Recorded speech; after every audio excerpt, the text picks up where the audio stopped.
Hey everyone, welcome back to our channel. Today, we're tackling something super important: how to use the blood pressure app on your Android device in 2025.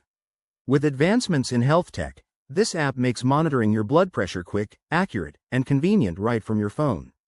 Whether you're managing hypertension or just staying on top of your health, this guide will get you started in no time. First things first, let's download the app.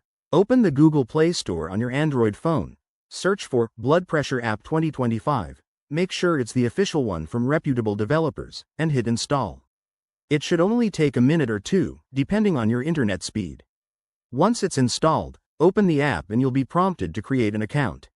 Enter your details like email and a secure password, or sign in with Google for faster access.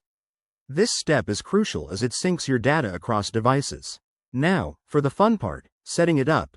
The app will ask you to input your basic info, like age, weight, and any pre-existing conditions.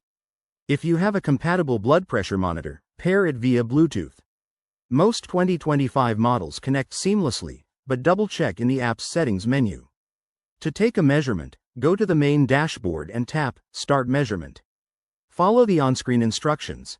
Sit comfortably, place the cuff if using a device, and wait for the reading. The app uses advanced sensors for direct phone measurements too, giving you systolic, diastolic, and pulse results in seconds. Afterward, review your results on the History tab.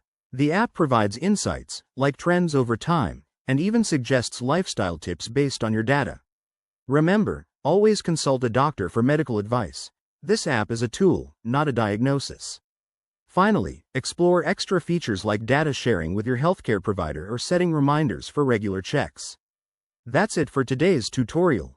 If you found this helpful, give it a thumbs up, subscribe for more health tips, and let us know in the comments if you have any questions.